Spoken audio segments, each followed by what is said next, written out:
കള്ള ചേട്ടാൻ ഇവിടെ വാടാ. എന്താ മാമ? 78 43 കൂട്ടിയാൽ എത്രണ്ടാ? 8 3 11. പിന്നെ 7 4 11 121 അല്ലേ? ഇതെത്ര? അത് 111. ഇങ്ങനെയാണ് കണക്ക് ചെയ്താൽ 10 രൂപയ്ക്ക് എന്റെ ബാപ്പ ഉണ്ടായി തരുമോ?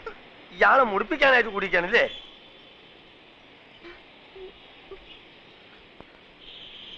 ഈ എന്താണ്ട് കുന്തം മുണിക്കമായിരിക്കണേ? അന്റെ മൂന്ന കാണാനല്ലേ എരപ്പ ഈ ആൾക്കാർ വന്നിക്കണേ? പോയി പണി കള്ള ലക്ഷണം.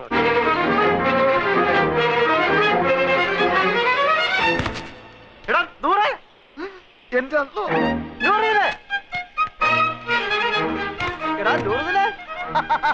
എനിക്കറിയാം നീ സ്റ്റേഷന് വന്ന കാണും തിരക്കിനിടപെട്ട് വട്ടം കറങ്ങിണ്ടാവുന്ന. ഞാനും നിന്റെ പരിധി എവിടെ കാണാൻ? നിന്റെ ഈ മുടിഞ്ഞ കട കണ്ടുപിടിക്കാൻ ഞാൻ എവിടെയൊക്കെ അന്വേഷിച്ചു. നീ നിങ്ങൾക്ക് കുടിക്കാൻ എന്ത് ജ്യൂസാ വേണ്ടിയത്? ഗ്രേപ്പ്, പൈനാപ്പിൾ, ഓറഞ്ച്, മാംഗോ, സാത്തുകുടി? ഇനി എനിക്ക് എന്തിനാടാ ജ്യൂസ്?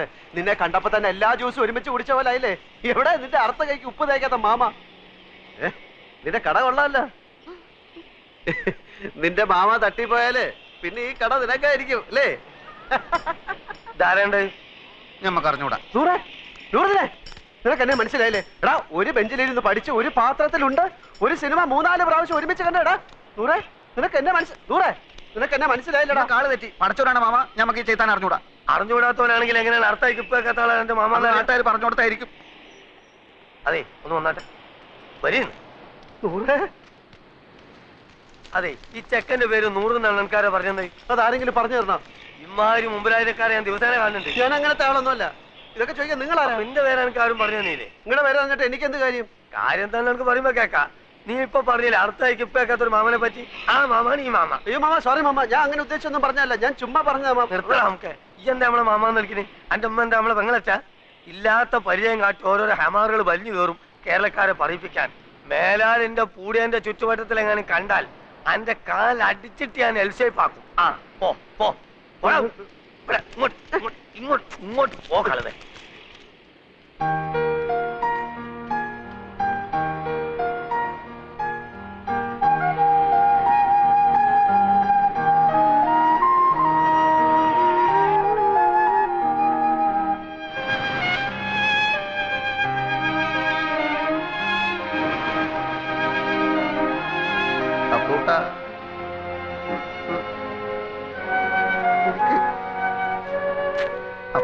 ഈ കടപ്പുറം നിന്റെ തറവാട്ട് വകയൊന്നുമല്ല. നിനക്ക് എന്നെ അറിയില്ലല്ലേടാ പൊന്നി. എടാ സ്കൂളിൽ പഠിക്കുമ്പോൾ ഞാൻ നിനക്ക് എത്ര ഐസിക്ക് വാങ്ങിച്ചു തന്നിട്ടുണ്ടോ? എടാ എല്ലാ കണക്ക് പരീക്ഷയ്ക്ക് നീ എന്റെ പേപ്പർ കോപ്പി അടിച്ചല്ലേടാ ജയിച്ചത്. എടാ 8ാം ക്ലാസ്സിൽ പഠിക്കുമ്പോൾ ഹൈമാവതിയുടെ ചോറ് കട്ട് ചെയ്യുന്നതിനെ നിന്നെ സ്കൂളിൽ സസ്പെൻഡ് ചെയ്തപ്പോൾ ഞാനല്ലേടാ കുറ്റം ഏറ്റെടുത്ത് നിന്നെ രക്ഷിച്ചത്. പറയടാ കഴിഞ്ഞ എന്ത് കഴിഞ്ഞാന്ന്? പറഞ്ഞു കഴിഞ്ഞോന്ന്. കഴിഞ്ഞെങ്കിൽ ഞമ്മക്കും ചിലത് പറയാനുണ്ട്. എനിക്ക് കേൾക്കണ്ട. എന്നാ ചെവി പൊത്തിക്കളാം. പലിശക്ക് പണം കൊടുക്കുന്ന മാമാന്റെ ആട്ടും തുപ്പും സഹിച്ചിട്ട് നമ്മളിവിടെ കയ്യ. എന്തിന്? മൈമുനേനെ മറ്റാരും തട്ടിക്കൊണ്ടുപോകാതിരിക്കാൻ വേണ്ടി. ശമ്പളമില്ല, നല്ലൊരു ഷഡ്ഡി വാങ്ങാനുള്ള പൈസ പോലും അയാൾ തരില്ല. സഹിക്കുക. അങ്ങനെ ഇരിക്കുമ്പോൾ കഴിഞ്ഞ കൊല്ലം നാട്ടിൽ നിന്നൊരു പഹയം വന്ന് ചാടി. നമ്മളെ കോയിക്കലെ മൊയ്തൂക്കാന്റെ മോൻ ഖാലിദ് നമ്മളെ കൊണ്ടാവും പോലെ അവനെ നമ്മൾ സൽക്കരിച്ച് ഒടുക്കം മാമാന്റെ കയ്യിൽ നിന്ന് 500 റുപ്യ വാങ്ങിയിട്ടോ മുങ്ങിക്കളഞ്ഞു. അതിനുശേഷം നമ്മളെ കൂട്ടുകാരനാന്ന് പറഞ്ഞിട്ട് ആര് വന്നാലും മാമാന്റെ അടി ഞമ്മക്ക. ആ ഒറ്റ കാരണം കൊണ്ടാണ് അപ്പൊ കുട്ട അറിയാത്ത പോലെ നമ്മൾ ആക്ട് ചെയ്തത്.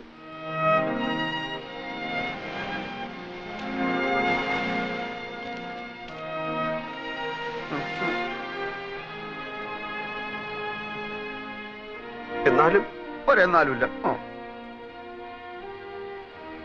എന്റെ ഈ വിഷമം മാറണമെങ്കിൽ നീ എനിക്ക് ചില സഹായങ്ങൾ ചെയ്തു തരണം. പടച്ചോനെ, എന്ത് സഹായം? അച്ഛന്റെ കേസിന്റെ കാര്യം ഞാൻ എഴുതിയിരുന്നല്ലോ. പെൻഷൻ വരെ അവർ പിടിച്ചു വെച്ചു. ഇളയ പെങ്ങളാണെങ്കിൽ മെഡിസിൻ 3-ാം വർഷമാണ്.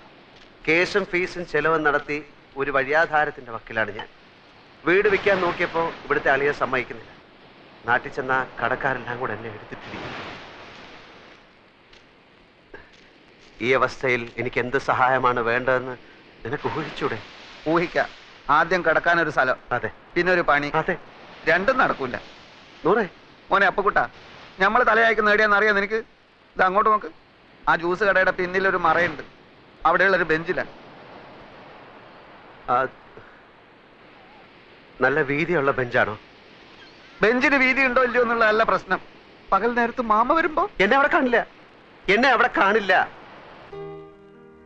അങ്ങനെ കിടക്കാനൊരിടം കിട്ടി. എവിടെ പോയി എന്ത് ജോലി തേടണമെന്നറിയാതെ നടന്നപ്പോഴാണ് കയ്യിൽ വന്നു വീണ ഒരു പത്രത്തുണ്ടിൽ ഒരു പുതിയ പെയിന്റ് കമ്പനിയിൽ സെയിൽസ് റെപ്രസെന്റേറ്റീവിനെ വേണമെന്നറിഞ്ഞത്. 3000 രൂപ ശമ്പളം, ടൈ കെട്ടണം, ബെൽറ്റും ഷൂവും വേണം, എല്ലാം ഓക്കെ. പക്ഷെ ജോലി വേണമെങ്കിൽ സ്വന്തമായി ഒരു മോട്ടോർ സൈക്കിൾ ഉണ്ടാവണം. ഒന്ന് തൽക്കാലം വാടകയ്ക്കെടുത്ത് ജോലി സംഘടിപ്പിച്ചു. പക്ഷേ അതുകൊണ്ടായില്ല. നൂറിനോട് കാര്യം അവതരിപ്പിച്ചു. നിങ്ങൾ നിങ്ങളുടെ ഇഷ്ടം പോലെ ചെയ്. ബാപ്പ എങ്ങാനും അറിഞ്ഞാ അറിയാലോ. അറിയാ എന്റെ കരളെ. പകയാ ചതിക്കല്ലേ. സ്നേഹമുള്ളവളാ മൈമുന. എടാ നൂറെ, 5000 രൂപ കൊടുത്താൽ മാർവാടി ബൈക്ക് വരും. 2000 എന്റെ കയ്യിലുണ്ട്. ഇത് വെച്ച് 3000. ബൈക്കും ജോലിയും കയ്യിൽ. 600 രൂപ അടവുള്ളൂ. എല്ലാം ശരിയാവും. നീ വാ. ഇടക്കാല ആശ്വാസം പോലെ ഒരു മുറിയും പണിയുമായി. ജീവിതം കൂടുതൽ വഷളാവുകയാണ്. ആഹാരവും വാടകയും പെട്രോളും കഴിയുമ്പോൾ ശമ്പളം തീരുന്നു. 3 മാസമായി ബൈക്കിന്റെ കുടിശ്ശിക അടച്ചിട്ടില്ല. ബൈക്ക് വാങ്ങാൻ കാശ് എന്ന മാർവാടിയുടെ ഗുണ്ടകൾ അത് പിടിച്ചു വാങ്ങാൻ തപ്പി നടപ്പ് തുടങ്ങി. അതിലും കഷ്ടമാണ് നൂറിന്റെ മുഖത്ത് നോക്കാൻ. മൈമുനയുടെ 3000ന്റെ പലിശ കയറി വരുന്നു. പെയിന്റ് വിറ്റ് കിട്ടുന്ന കമ്മീഷൻ കൊണ്ട് ജീവിതം മുന്നോട്ട് പോകുന്ന ലക്ഷണമില്ല. നാട്ടിലെ കാര്യം അതിലും കഷ്ടമാണ്. അങ്ങനെ ഇരിക്കെയാണ് കമ്പനിയുടെ സൂപ്പർവൈസർ ബാലൻ ഒരു പെയിന്റ് കട തുടങ്ങുന്ന കാര്യം പറഞ്ഞത്.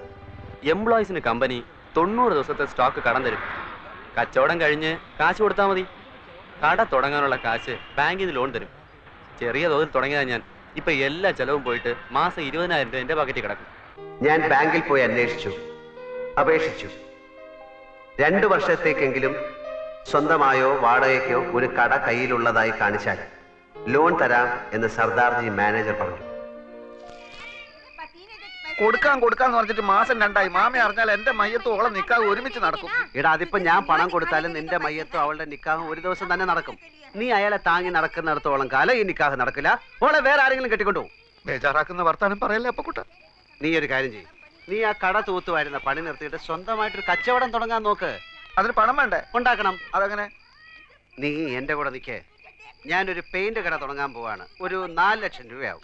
പണം കായ്ക്കുന്ന മരം എന്തെങ്കിലും നട്ടുപിടിപ്പിച്ചിട്ടുണ്ടെങ്കിൽ 4 ലക്ഷം പോലും. എടാ, ബാങ്ക് തരും. മാനേജറെ പോയി കണ്ടു. നല്ല അമ്പോറ്റി ഒടിസിങ് ലോണിനുള്ള ആപ്ലിക്കേഷൻ കൊടുത്തു. അടുത്ത ആഴ്ച കാശ് കിട്ടും. അപ്പൊ കുട്ടാ നമ്മളെ അങ്ങനെ മണ്ടനാക്കല്ലേ. എന്നെ വിശ്വാസം ഇല്ലെങ്കിൽ നീ എന്റെ കൂടെ വാ. ബാങ്ക് മാനേജറുടെ വായി തന്നെയൊക്കെ 2 ലക്ഷം രൂപ ഡിപ്പോസിറ്റ് കൊടുത്താൽ 10 ലക്ഷം രൂപയുടെ സ്റ്റോക്ക് വരും. വിറ്റിട്ട് 3 മാസം കൊണ്ട് പൈസ തിരിച്ചു കൊടുത്താൽ മതി. കടയുടെ വാടക 1.25 ലക്ഷം രൂപ. പോയിട്ട് 75,000 25,000 വീട്ടിലേക്ക് അയച്ചു കൊടുത്താലും കുറെ നാളത്തേക്കുള്ള കേസും ഫീസും നടക്കും. ബാക്കി 50,000 15,000 കൊണ്ട് മറ്റേ മോട്ടോർ ബൈക്ക് മാറാടിയുടെ മുഖത്ത് വലിച്ചോണ്ട് കൊടുക്കും. ബാക്കി 30,000 15,000 കൊണ്ട് അന്തസ്സുള്ള വൃത്തിയായിട്ടൊരു സ്ഥലം താമസിക്കാൻ.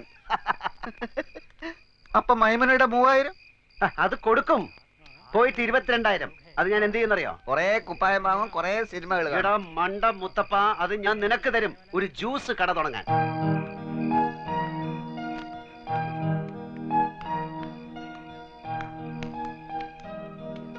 പക്ഷേ ഇതൊക്കെ നടക്കണമെങ്കിൽ ചെറിയൊരു പ്രശ്നമുണ്ട്. എന്ത്?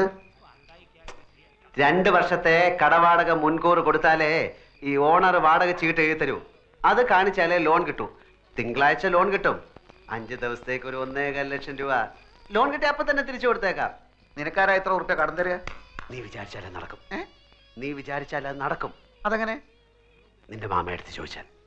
നടന്നു തന്നെ. ആളും തരവ് മുതൽ നോക്കിയിട്ടാ മാമ കാശ് കൊടുക്കുക. നിനക്കാന്ന് പറഞ്ഞാൽ 10 നായ പൈസ വരില്ല. എന്ത് കണ്ടിട്ടാ? എടേ, എനിക്ക് വേണ്ട. എന്റെ അളിയൻ രവീന്ദ്രൻ നായരല്ലേ, അയാൾക്ക് കൊടുത്താൽ മതി. അതെങ്ങനെ? ഞാൻ കാര്യങ്ങൾ വിശദമായിട്ട് പറയാം. നീ എന്റെ കൂടെ ഒന്ന് നിന്നാ മതി. ഇതൊന്നും എനിക്ക് വേണ്ടിയിട്ട് മാത്രമല്ല കേട്ടോ. മൈമുനയുടെ നിക്കാതെ നിന്റെ മയ്യത്ത് ഒരുമിച്ച് അടക്കാതിരിക്കാൻ കൂടി വേണ്ടിട്ടോ ഞാൻ ഇതൊക്കെ പറയുന്നത്. ഇതൊക്കെ എങ്ങനെ നടക്കും ആദ്യം പറ.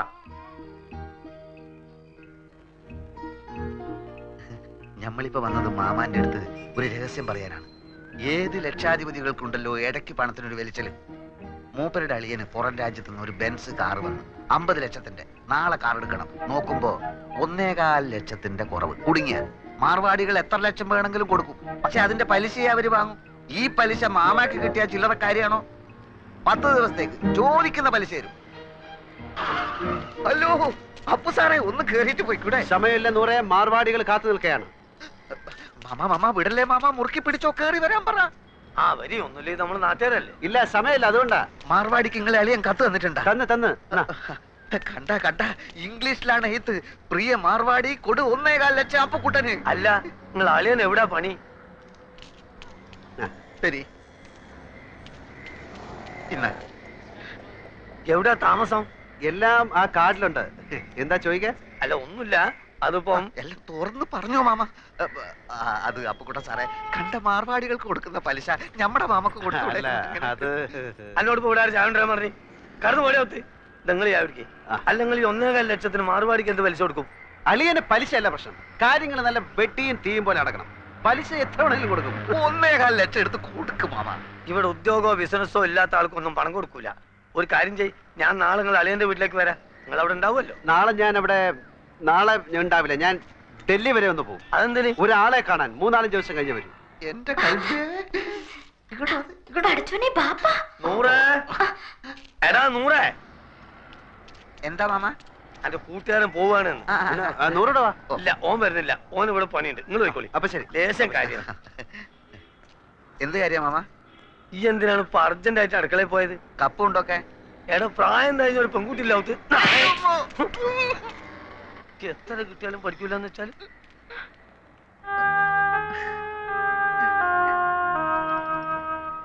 കേസ് ജയിച്ചാൽ അച്ഛന്റെ പെൻഷനും പ്രൊവിഡന്റ് ഫണ്ടും ഒക്കെ കിട്ടുമല്ലോ, അപ്പൊ തിരിച്ചു കൊടുക്കാം.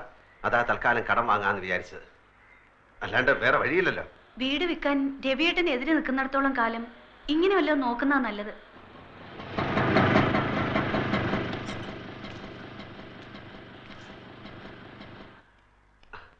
അവരെ കാണുന്നില്ലല്ലോ, 10:30 മണിക്ക് വരാന്ന് പറഞ്ഞ 2 ദിവസം ഞാൻ കുളിക്കുകയോ ഷേവ് ചെയ്യുകയോ ഒക്കെ ചെയ്തു. അതിനെന്താ, ചേട്ടൻ ഇവിടെ കുളിക്കാലോ.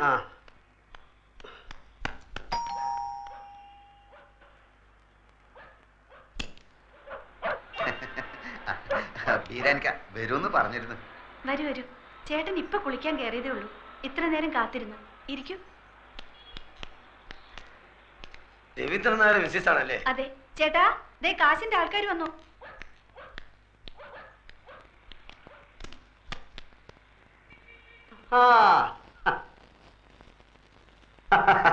ബീരാനിക്കല്ലേ? ഇതാണ് ആള്. ഞാൻ ഷേവ് ചെയ്തോണ്ടിരിക്കുകയായിരുന്നു. അല്ല നിങ്ങൾ ഷേവ് ചെയ്യുമ്പോ പുരികം പറിക്കല്ലോ, അത് തലയിൽ കൂടെ തൈരും ധൃതി തേച്ചപ്പോ എല്ലായിടത്തോടെ ആയിപ്പോയി. ഞാൻ ഓഫീസിൽ പോകാൻ ലേറ്റ് ആയി. നിങ്ങൾ വരുന്നുള്ളത് കൊണ്ട് ഞാൻ ഇപ്പൊ എളുപ്പം ധൃതി തേച്ചപ്പോ ലേറ്റ്. ഇല്ല നമ്മൾ എത്ര രാഹുകാലത്തിന് 2.5 മിനിറ്റേ ബാക്കിയുള്ളൂ. ഞാൻ ബീരാനിക്കെ പോലെ ഒരു വലിയ മനുഷ്യന്റെ ആദ്യമായിട്ട് ക്യാഷ് വാങ്ങിക്കാമല്ലോ, അപ്പം നമുക്ക് ലേറ്റ് ആക്കട്ടെ, രാഹുകാലം തെറ്റിക്കാതെ. ഇതിലിപ്പത്തിന് ഒപ്പിട്ടേക്ക് സത്യമുള്ള പൈസ ആയതുകൊണ്ട് പലിശ കുറച്ച് കൂടുന്നേ ഉള്ളൂ. സാരമില്ല, ആവശ്യക്കാരന് ഔചിത്യമില്ലല്ലോ. ഇവിടെ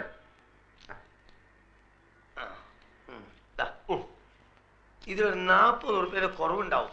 കാരണം ഞാൻ ഓട്ടോറിക്ഷ എടുത്ത് വന്നാണ് ഇങ്ങോട്ട്, അതിന് കൊടുത്ത്.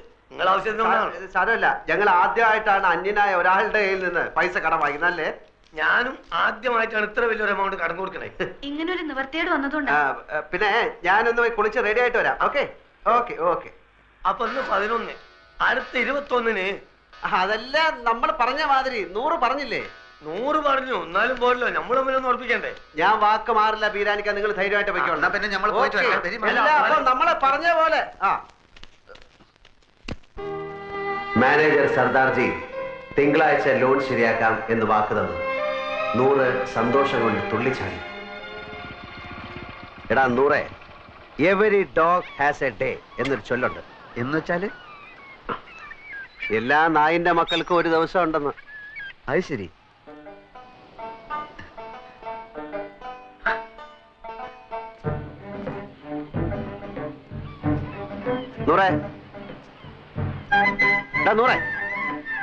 ഉപദ്രവിക്കല്ലേ, ഞമ്മളൊരു കിനാവ് കാണാണ്. പണമില്ലാത്ത ഒരു കിനാവ് കാണാൻ പാടില്ല എന്നാ പറയാ. ഞമ്മളിൽ ഇപ്പൊ പണമുണ്ടല്ലോ, ഞമ്മളും കാണട്ടെ ഒരു കിനാവ്. വലിയ നിധി കിട്ടിയവൻ കാണുന്നൊരു കിനാവ്, വലിയ പാദുഷമാര് കാണുന്നൊരു കിനാവ്.